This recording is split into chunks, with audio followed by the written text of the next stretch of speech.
आसमान पर चांद तुलू हो चुका था। समंदर की सतह चमक रही थी। छोटी बड़ी मौजें कश्ती को हिचकोले दे रही थीं और कश्ती मौजों के दोष पर पुरसुकून अंदाज में रवां दवा थी। कोई खास झटके भी महसूस नहीं हो रहे थे। मैंने गर्दन उठाकर देखने की कोशिश की, लेकिन उसमें कामयाब ना हो सका, क्योंकि ऊपर लगी हुई मजबूत लकड़ियां मेरे बदन के गिर्द थीं। थोड़ी देर तक मैं उसी तरह लेटा रहा। मुझे खौफ था कि कहीं उठने की कोशिश कश्ती को डगमगा न दे, इसलिए बेहतर था कि जिस तरह पड़ा रहूं। किसी झगड़े में पड़ने से कुछ हासिल न था। ये छोटी छोटी कश्तियां, जिन्हें डूंगियां कहना ज्यादा मुनासिब होगा, तवील तरीन समंदरी सफर के लिए निहायत मजे का खेज चीज थी, और शायद दुनिया की तारीख में किसी खतरनाक तरीन मुहिम जू ने भी ऐसा मजे का खेज कारनामा अंजाम देने की कोशिश न की हो। लेकिन जिस तरह हमारी मावन साबित हुई थी, उसका तसव्वुर भी नहीं किया जा सकता था। इब्तिदाई हौलनाक लम्हात से गुजरने के बाद जब सुकून के लम्हात मयस्सर हुए, तो सबसे पहली कोशिश मैंने अपने यार वफादार रिचर्ड को देखने के लिए की, और ये देखकर मेरी मुसर्रत की इंतहा न रही कि रिचर्ड की डोंगी मेरी डोंगी से ज्यादा दूर नहीं थी, और वो भी मेरी मानिंद पुरसुकून था। मैंने चीख चीख कर रिचर्ड को आवाजें देने की कोशिश की, लेकिन लहरों के शोर में ये नामुमकिन था कि रिचर्ड मेरी आवाज सुन ले। चुनाचे थोड़ी देर हलक फाड़ने के बाद मैं खामोश हो गया। मुमकिन है मेरी तरह रिचर्ड भी ये कोशिश करके खामोश हो चुका हो। रात भर ये सफर खुश उसलूबी से जारी रहा। सुबह 6 बजे सूरज उफक पर नमूदार हुआ। हम अगरचे साहिल तो न देख सकते थे, लेकिन हमें यकीन था कि हम इस खूनी जजीरे से बहुत दूर निकल आए हैं। इस इब्तिदाई कामयाबी के एहसास ने रुआं खुश कर दिया था। रात भर एक ही अंदाज में लेटे लेटे कमर तख्ता होकर रह गई थी, इसलिए सोचा कि क्यों ना उठकर बैठ जाऊं। भूख भी लग रही थी। लहरों की उलट पलट ने मैदे का काम करने की रफ्तार तेज कर दी, इसलिए जो कुछ पेट में था हजम हो चुका था। मैंने बदन संभाल कर करीब की रुकावट हटाई और उठकर बैठ गया। उसमें कोई दिक्कत नहीं हुई। 2-3 बार फिर चीख कर रिचर्ड को आवाज दी। मैं उसे मशवरा देना चाहता था कि वो भी मेरी तरह उठकर बैठ जाए, लेकिन उसने अभी मेरी आवाज नहीं सुनी थी। ठीक है, उसे खुद ही अकल आएगी तो कुछ करेगा। मैंने खुराक के पैकेट से बहुत थोड़ी सी खुराक निकाली और पैकेट पूरी एहतियात से उसकी जगह रख दिया। खाना शुरू किया तो मैदे का भोंचाल खत्म होने लगा। साथ साथ मेरी निगाह रिचर्ड की डूंगी की तरफ भी उठ जाती। मैंने सोचा कि किसी तरह अगर नारियल के पत्तों से बना हुआ रस्सा फेंक कर दोनों कश्तियां एक दूसरे से बांध ली जाएं, तो हम बातचीत भी कर सकते हैं। लेकिन ये कोशिश भी आसान नहीं थी। दफतन मैंने महसूस किया जैसे अकब से कोई साया सा उभरा हो। मैंने फुर्ती से गर्दन घुमाई तो एक लम्हा तो कुछ समझ में ही ना आया, लेकिन जब बात समझ में आई तो बहुत देर हो चुकी थी। ये मेरी डूंगी का पिछला हिस्सा था, जो मेरे उठकर बैठने से बुलंद हो गया था, और उससे कबल कि मैं तवाजुन बराबर करने की कोशिश करता, डूंगी पीछे से बुलंद होकर उलट गई। मेरे हलक से चीख निकल गई, लेकिन ये चीख मेरी कोई मदद नहीं कर सकती थी। डूंगी उलट चुकी थी। चूंकि दूसरी लकड़ी अभी मेरे निचले बदन पर थी, इसलिए मैं उल्टा होने के बावजूद समंदर में नहीं गिरा और डूंगी में उल्टा लटका हुआ था। इस तरह उल्टे लटके लटके मैं कुछ नहीं कर पा रहा था। पानी मेरी नाक और मुंह में भर रहा था। मैं बेख्तियार अपने हाथों को चलाने लगा, लेकिन इस जिद्दोजहद में कोई कामयाबी नहीं हुई। फिर एक तरकीब जहन में आई, किसी तरह ये दूसरी लकड़ी भी निकाल लूं और फिर पानी में दाखिल होकर कश्ती को सीधा करने की कोशिश करूं। बड़ी मुश्किल से बदन को उठाकर लकड़ी को निकाला और पानी में उतर गया। पहले निकाली हुई लकड़ी कश्ती से गिर चुकी थी। खुराक भी अगर महफूज खाने में न होती तो मैं उससे भी महरूम हो गया होता। फिर इशानों की पूरी कुव्वत सर्फ करके कश्ती को सीधा करने की कोशिश करता रहा। शदीद जिद्दोजहद के बाद उसमें कामयाब हो सका। कई बार कश्ती के किनारे मेरे हाथ से छूटते छूटते बचे। पानी के एक बुलबुले ने मेरी मदद की, वरना शायद मैं सिर्फ अपने बदन की कुव्वत से ये काम अंजाम ना दे सकता। गलती मेरी थी। मैं एक तरफ बैठकर कश्ती के दूसरे रुख को भूल गया था। मैं दोबारा कश्ती पर चढ़ाया और पैरों वाली लकड़ी दोबारा लगा दी। दूसरी लकड़ी मेरे हाथ से छूटकर दूर निकल गई थी और अब उसे पकड़ना मुमकिन नहीं था। इस खौफनाक हादसे ने मोहतात कर दिया। ये सफर इतना आसान नहीं है जितना तसव्वुर कर लिया गया है।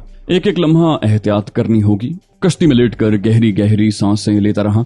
फिर मैंने गर्दन उठाकर रिचर्ड को देखा।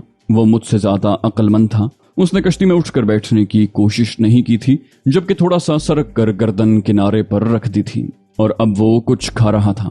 मैंने भी उसकी तरह गर्दन उठा ली।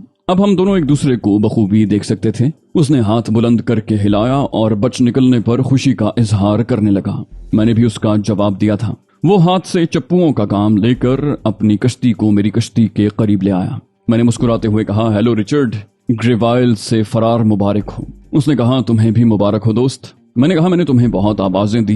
वो बोला कब? मैंने कहा थोड़ी देर पहले की बात है। उसने कहा मैं तो मजे की नींद सोता रहा हूँ। मैंने हैरत से कहा क्या वाकई? वो बोला हाँ, तुम नहीं सोए? मैंने कहा सवाल ही पैदा नहीं होता, मुझे ताज्जुब है कि तुम्हें नींद कैसे आ गई। वो बोला खौफ से। मैंने कहा खौफ से नींद भी आ सकती है? रिचर्ड बोला हाँ, लहरों का अजीब शोर मेरे हवास गुम किए दे रहा था। मैंने आंखें बंद कर ली और न जाने किस तरह सो गया। पानी की एक लहर ने हमें एक दूसरे से दूर कर दिया और हमारी गुफ्तगू का ये सिलसिला मुनक़ता हो गया। लेकिन जब लहर पुरसुकून हुई तो हमने लेटे लेटे हाथों के चप्पू चलाने की कोशिश दोबारा शुरू कर दी और थोड़ी सी जद्दोजहद के बाद फिर करीब आ गए। मैंने रिचर्ड को थोड़ी देर पहले वाली सूरत हाल से आगाह किया। वो खौफजदा लहजे में बोला ओ खुदा, मैं बच गया। मैंने कहा क्यों? बोला अभी चंद लम्हात कबल मैं सोच रहा था कि लेटे लेटे बहुत हो गई है, क्यों ना उठ कर बैठ जाऊं। रिचर्ड ने जवाब दिया और मैं हंसने लगा। मैंने कहा तुमने कुछ खाया है? बोला हाँ, भूख बहुत लग रही थी। और तुमने? मैंने मुस्कुराते हुए कहा माँ बदौलत नाश्ता ही तो कर रहे थे कि जब ये हादसा पेश आया। रिचर्ड भी हंसने लगा। सूरज उफक को छूने लगा और थोड़ी देर के बाद समंदर में गुरूब हो गया। रात की तारीकी बरक रफ्तारी से माहौल को निगल रही थी। अब तक सफर में इस छोटे से लेकिन जानलेवा हादसे के अलावा और कोई दिक्कत पेश नहीं आई थी। रिचर्ड उस वक्त भी मेरे करीब ही था। मैंने उसे आवाज दी, रिचर्ड रात हो रही है। बोला क्या तुम्हें खौफ महसूस हो रहा है? मैंने कहा तुम इसे खौफ नहीं कह सकते, लेकिन हम एक ही कश्ती में होते तो ज्यादा बेहतर था। वो बोला तकनीकी लिहाज से ये बेहतर न होता। अगर कश्ती लंबे दरख्त के एक ही टुकड़े से बनाई गई होती तो हम उसको गिराते वक्त मुतवाजन नहीं रख सकते थे।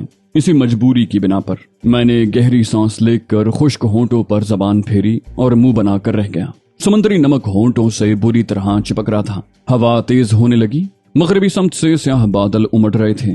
ये तारीकी के बादल थे और आन की आन में समंदर पर मुकम्मल तारीकी छा गई। घोर तारीकी जिसमें लहरों के सफेद झाग जरूर चमक रहे थे। और बस मैंने कश्ती में लेटकर आंखें बंद कर ली। लिबास अव्वल तो भीगा हुआ था और फिर नमी की वजह से हवाओं के झोंके भी उसे खुश्क नहीं कर सकते थे।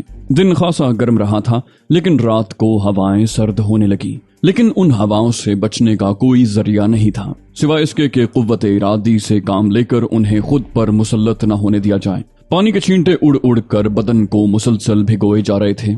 ऊपर से सर्द हवाएं लगती तो लुत्फ ही आ जाता, लेकिन कैद खानों में जिंदगी कब सही रास्तों पर जा रही थी। इन तकलीफ को तो बर्दाश्त करना ही था, उन्हें टालने का कोई इम्कान नहीं था। चुनाचे खुद को बेहिस करने की कोशिश करने लगा। वक्त गुजरता रहा और फिर आसमान से हल्की हल्की रोशनी फूटने लगी। आसमान पर छोटे छोटे करोड़ों सितारे उभर आए थे। आहिस्ता आहिस्ता समंदर से चांद उभरा। उसकी रोशनी में रिचर्ड एक हयूले की मानंद दिखाई दिया। वो हवाओं के रहमो करम पर था और मुझसे आगे कुछ फासले पर निकल चुका था। जूं जूं चांद उभरता रहा, तारीकी कम होने लगी। लहरें चांदी की मानंद चमक रही थीं। मेरी आंखें ज्यादा देर तक ये चमक बर्दाश्त न कर सकी। पिछली रात भी नहीं सोया था, इसलिए नींद का गलबा भी था। मैंने दिल से दुआ मांगी कि गहरी नींद आ जाए, बिल्कुल उसी तरह जैसे रिचर्ड खौफ से सो गया था। मैं आंखें बंद किए किए नींद का इंतजार करने लगा। लम्हा भर गुनूदगी तारी रहती, लेकिन फिर एकदम होश आ जाता। अंदर से एक आवाज उभर रही थी, होश में आओ, नींद महंगी पड़ेगी। ये कहना आसान था लेकिन उस पर अमल मुश्किल। गुनूदगी बार बार तारी होती और मैं चंद लम्हे के लिए गाफिल हो जाता। सर में दर्द होने लगा था। यूं लग रहा था जैसे कोई जोर जोर से हथौड़े बरसा रहा है। कुछ समझ में नहीं आ रहा था कि क्या करूं। अगर गहरी नींद सो जाऊं तो कहीं कोई हादसा न पेश आ जाए, और जागता रहूं तो ये सर और बदन की ठंडक, कोई बात समझ में नहीं आ रही थी। टांगें बुरी तरह अकड़ रही थीं और बदन भी सर की तरह दर्द करने लगा था। मेरी निगाह एक बार फिर रिचर्ड की कश्ती की जानिब उठ गई। वो अब कुछ और दूर हो गया था। मैंने जोर से सीटी बजाई ताकि वो भी उसका जवाब दे, लेकिन कोई नतीजा बरामद नहीं हुआ। फिर मैंने जोर जोर से रिचर्ड को पुकारना शुरू कर दिया। मेरी आवाज समंदर से टकराई लेकिन कोई जवाब न मिल सका।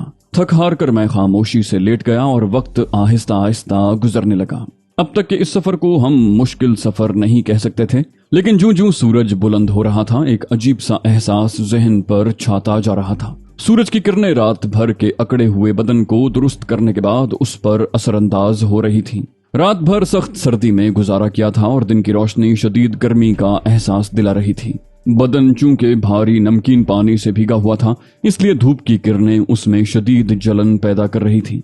होंठ फट रहे थे, आंखें जल रही थीं, जबान खुश्क चमड़ा मालूम होती थी। और नमकीन समंदरी पानी जब फटे हुए बदन के हिस्सों पर लगता तो यूं महसूस होता जैसे बदन में जख्म पड़ गए हों। ये तकलीफें शदीद से शदीद तर होती गईं, लेकिन इन तमाम तकलीफों के बावजूद दिल आजादी के एहसास से मामूर था। मुझे यकीन था कि कहीं न कहीं जरूर जान निकलूंगा और इस तरह मुसीबतों का ये दौर खत्म हो जाएगा। ये एहसास खुद को तसल्ली देने के लिए काफी था, लेकिन सूरज की तमाज़त अब नाकाबिले बर्दाश्त होती जा रही थी। मुझे यूं महसूस हो रहा था जैसे मैं उस कश्ती में भुन कर रह जाऊंगा। हवा भी गर्म हो गई और मेरा सांस धूकनी की मानिंद चलने लगा। कोई बात समझ में नहीं आती थी। मेरी आंखें परेशानी के अंदाज में चारों तरफ भटकने लगी और दफतन मुझे रिचर्ड का ख्याल आया। मैं उसे फरामोश कर बैठा था, लेकिन जब वो मुझे याद आया तो मेरा दिल धक से रह गया। मैंने आंखें फाड़ फाड़ कर समंदर में चारों तरफ देखा, लेकिन रिचर्ड की कश्ती कहीं नजर नहीं आ रही थी। मैंने बोझल दिल से सोचा कि शायद रिचर्ड किसी हादसे का शिकार हो गया है। समंदर के इस हौलनाक सफर में हर लम्हा मौत की कुर्बत का हामिल था और किसी भी लम्हे जिंदगी मौत से हमकनार हो सकती थी। मेरा दिल डूबने लगा। अगर रिचर्ड समंदर में डूब गया है तो दर हकीकत ये एक बहुत ही अलमनाक हादसा होगा। यूं तो जिंदगी के बारे में मैं भी वसूख से कुछ नहीं कह सकता था, लेकिन अगर हम दोनों किसी तरह साथ ही मरते तो बेहतर था। मेरा दिल उलटता रहा। कोशिश करके मैंने गर्दन कश्ती के किनारे पर रख ली थी ताकि रिचर्ड की कश्ती कहीं न कहीं तलाश कर ही लूं। आखिर एक बड़ी सी मौज आई और मैं उसके साथ 20 फुट ऊपर उछला। ऊपर गया तो मुझे तकरीबन 100 गज के फासले पर रिचर्ड की कश्ती नजर आई। मैंने देखा कि वो भी आंखों पर हाथ रखे इधर उधर देख रहा था। मैं समंदर की लहर के साथ एक बार फिर उभरा और कोशिश करके जोर से सीटी बजाई। रिचर्ड ने अपनी कश्ती पर मेरी तरफ मुंह कर लिया। उसने हाथ हिलाकर अपनी मुसर्रत का इजहार किया और एक जानिब इशारा करने लगा। मैं चंद लम्हे तक तो उस इशारे को समझ न सका, लेकिन जब मैंने महसूस किया कि वो किसी समत इशारा कर रहा है तो मेरी निगाहें भी उस तरफ उठ गईं। एक नजारे ने मेरी सारी तकलीफें भुला दी। मेरी रूह खिंच कर आंखों में आ गई थी। बहुत दूर मुझे बुलंदबाला दरख्तों की चोटियां नजर आ रही थीं। हवा अभी तक तेज थी और कश्ती की रफ्तार भी उसी की मुनासबत से काफी तेज हो गई थी। मैंने महसूस किया कि कश्ती साहिल की जानिब जा रही है। मैंने निगाहें आसमान की तरफ उठाकर खुदा का शुक्र अदा किया। मुझे उम्मीद नहीं थी कि मैं इतनी जल्दी किसी ऐसी मंजिल पर पहुंच जाऊंगा जहां जिंदगी की उम्मीद हो सकती है। ये कौन सी जगह है, मैं सोचने लगा। वफूरे जज्बात से मेरी आंखों में आंसू आए जा रहे थे। अगर मेरा अंदाजा गलत नहीं था तो दरख्तों का वो इलाका 6-7 मील से ज्यादा दूर नहीं था। वसीउ अरीज़ समंदर बेरहम मौजों और बेकरां खलाओं में घिरे हुए इंसान को अपना वजूद जर्रे से भी ज्यादा हकीर नजर आता है। वक्त आहिस्ता आहिस्ता गुजर रहा था। मैंने गर्मी से अपने बदन को बचाने के लिए पानी चुल्लुओं में भर भर कर अपने बदन पर डाल लिया। साहिल नजदीक से नजदीक तर आता जा रहा था। लहरें तेजी से उसकी तरफ बढ़ रही थीं। अब जंगल और भी नुमाया हो गया था। इसका मतलब ये था कि हम साहिल से ज्यादा 2-3 मील दूर रह गए थे। कश्ती के गिर्द डॉल्फिन मछलियों ने घेरा डाल दिया था। सर पर परिंदे मंडला रहे थे, लेकिन खुदा का शुक्र था कि किसी चीज ने हमें कोई नुकसान नहीं पहुंचाया था। रिचर्ड मुझे बराबर नजर आता रहा। अब लहरें ज्यादा बुलंदी तक नहीं उठ रही थीं और अंदाजे के मुताबिक हम साहिल से सिर्फ आधे मील दूर थे। इस सरसब्ज़ो शादाब जगह के बारे में कोई सही अंदाजा मैं नहीं लगा सकता था। मेरा जहन रात की सर्द हवाओं और दिन की सख्त गर्मी से इस कदर मुजमहिल हो गया था कि सोचने समझने की कुव्वतें किसी कदर सलबसी होकर रह गईं। लंबी लंबी टांगों वाले परिंदे दलदल में चोंचे मारते दिखाई दे रहे थे। ये हजारों की तादाद में थे। जब कोई लहर आती तो ये सिर्फ 5 या 6 फुट ऊपर परवाज करते। दरख्तों के तनों पर पानी के निशानात उभरे हुए थे। मेरी कश्ती छप छप करती आगे बढ़ती रही और फिर एकदम झटका खाकर रुक गई। अंदाजा नहीं हो रहा था कि वो कहाँ पहुंच चुकी है। पानी थोड़ा थोड़ा यहाँ भी मौजूद था। उस वक्त गालिबन दोपहर के 1:30 या 2 बजे होंगे। हमें अपने कैद खाने से रवाना हुए 40 घंटे से ज्यादा हो चुके थे। समंदर में हवाएं तेज थीं। मेरे अंदाजे के मुताबिक 3-4 बजे फिर पानी की सतह बुलंद होने वाली थी। अगर इससे पहले हम जंगल के अंदरूनी हिस्सों में पहुंच जाते तो अपने बचाव का बंदोबस्त कर सकते थे। रिचर्ड मुझसे 200 गज दाहिनी तरफ था। उसने मेरी तरफ देखकर जोर जोर से हाथ हिलाए। यूं लगता था जैसे वो कुछ कहना चाहता हो, लेकिन उसकी आवाज मुझ तक नहीं पहुंच रही थी। गालिबन उसका गला खुश्क हो गया था, जिसकी वजह से उसकी आवाज नहीं निकल रही थी। खुद मेरी भी यही कैफियत थी। मैं हाथ हिलाकर उसे इस बात का इशारा करता रहा कि जरा वक्त गुजर जाए तो हम यहाँ के माहौल का अंदाजा लगाएं और ये सोचें कि हमारा अगला कदम क्या होना चाहिए। लेकिन दफतन मैंने रिचर्ड को कश्ती से उतरते देखा। वो जल्दबाजी कर रहा है। मेरे जहन में ये बात उभरी, फौरन ही नीचे उतर जाना मुनासिब नहीं है। कश्ती जिस अंदाज में यहाँ फंस गई है, इससे ये एहसास होता था कि यहाँ की जमीन दलदली है। मैंने उसे खबरदार करना चाहा, लेकिन आवाज मेरे हलक से भी न निकल सकी। बोलने की हर कोशिश नाकाम हो रही थी। मेरी निगाहें उसकी तरफ उठी हुई थी। दफतन वो मुझे कुछ इशारे करने लगा। मैं उन इशारों को समझ नहीं पाया था। मैंने गुस्से से हाथ हिला हिलाकर उससे कहना चाहा कि कश्ती से ज्यादा दूर मत जाओ, पहले हम उस जगह का अंदाजा लगा लें, उसके बाद नीचे उतरेंगे। लेकिन वो मेरी बात न समझ पाया। वो कश्ती के दूसरी जानिब खड़ा था, इसलिए मुझे ये अंदाजा नहीं हो सका कि वो कितनी दूर जा चुका है। मैंने हाथों से अपनी छोटी सी डूंगी के किनारे पकड़कर पांव नीचे रखा और उसे दबाकर देखने लगा। मेरा ये अंदाजा दुरुस्त निकला कि यहाँ दलदल है। दूसरे लम्हे मेरे दिल में खौफनाक ख्यालात गर्दिश करने लगे। क्या रिचर्ड नीचे उतरकर सही जगह पर खड़ा हुआ है या वो भी दलदल? उसी लम्हे मुझे एहसास हुआ कि रिचर्ड की बुलंदी कम होती जा रही है। ओह, वो दलदल में धंस रहा था। मैं बेबसी से अपनी जगह खड़ा रहा। कश्ती में अपनी जगह महफूज, लेकिन रिचर्ड को बचाने के लिए उसकी जानिब दौड़ नहीं सकता था। मेरी कैफियत उस जंगली जानवर की सी थी जिसके बच्चे खतरे में मुब्तला हों, लेकिन वो उनकी मदद न कर सके। हमारी नजरें एक दूसरे पर जमी हुई थी और मैं अपने बारे में कोई फैसला नहीं कर पा रहा था कि मुझे क्या करना चाहिए। लेकिन मुझे यकीन हो गया था कि रिचर्ड दलदल में फंस चुका है। मैंने एक बार फिर कोशिश की और दोनों हाथों की मदद से कश्ती के किनारे पकड़कर पांव नीचे रखे और उन्हें दबाकर देखा। दलदल इतनी सख्त थी कि मेरे पांव फौरन ही उसमें धंस नहीं सकते थे। मैंने सोचा कि किसी भी तरह रिचर्ड की मदद करना जरूरी है, इसलिए मैंने एक ऐसा अमल किया जो खतरनाक तो था, लेकिन उसके सिवा कोई चाराकार नहीं था। मैं कश्ती से निकलकर दलदल पर लेट गया और फिर लुढ़कता हुआ उसकी तरफ बढ़ने लगा। 200 गज का फासला तय करना था। ये कोई मामूली बात नहीं थी, क्योंकि किसी भी जगह अगर दलदल नरम होती तो मैं रिचर्ड से पहले उसका शिकार हो सकता था। ताहम मैं जिंदगी की बाजी लगाकर दलदल में लुढ़कता रहा और सिर्फ 100 गज का फासला तकरीबन 1 घंटे में तय कर सका। जब रिचर्ड से मेरा फासला कम हुआ तो मैंने देखा कि वो कंधों तक नीचे धंस गया है। बदनसीब शख्स मंजिल पर पहुंचने के बाद जिंदगी खो बैठा था। मैं उसके करीब पहुंचने के लिए जान तोड़ कोशिश करने लगा। हमारी नजरें एक दूसरे पर जमी हुई थी। रिचर्ड नजरों ही नजरों में कह रहा था कि अब कोई कोशिश उसे नहीं बचा सकती।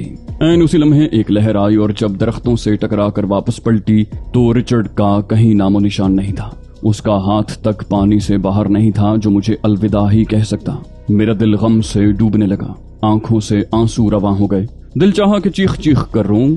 मेरा दोस्त, मेरा साथी, जो अब तक हर मुश्किल में मेरा साथ देता रहा था, मेरा साथ छोड़ गया था। आंसू बेइख्तियार मेरे चेहरे को तर कर रहे थे और मैं दलदल पर लेटा हुआ सोच रहा था कि अब मैं तन्हा रह गया हूँ। सही मानों में मुझे अब पता चलेगा कि जिंदगी का तन्हा सफर कितना भयानक होता है। कैद तन्हाई तो दर हकीकत अब मिली थी, वरना आज तक रिचर्ड मेरा साथी रहा था। उससे पहले वासुदेव चला गया था और अब रिचर्ड।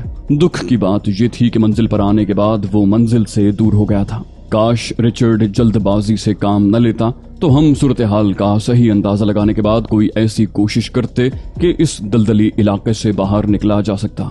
लहरें वक्फे वक्फे से डूबती उभरती रहीं। आहिस्ता आहिस्ता पानी ऊपर चढ़ने लगा और मैं पानी के बहाव के साथ जंगल की जानिब बढ़ने लगा। लेकिन इसी तरह लेटे लेटे मैंने दलदल पर खड़े होने की कोशिश नहीं की थी। मेरी कश्ती काफी फासले पर दलदल में फंसी हुई थी और दरख्तों के तने अब मुझसे सिर्फ 20 गज ज्यादा दूर थे।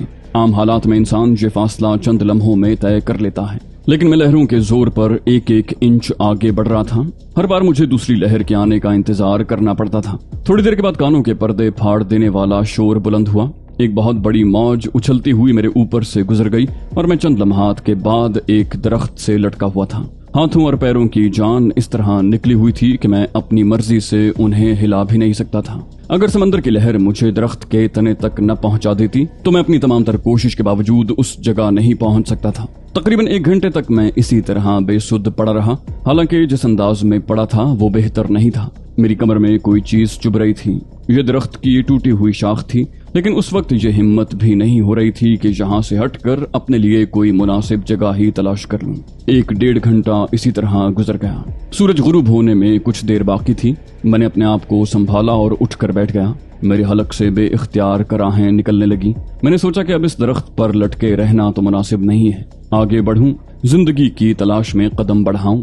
चुनाचे मैं आहिस्ता आहिस्ता नीचे उतर आया।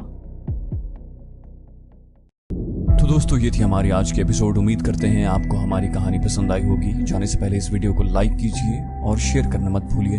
कमेंट करके हमें बताइए कि आपको हमारी वीडियो कैसी लगी। और अगर अभी तक आपने इस चैनल को सब्सक्राइब नहीं किया तो इसे सब्सक्राइब कीजिए और बेल आइकन दबाकर ऑल नोटिफिकेशंस ऑन कर लीजिए।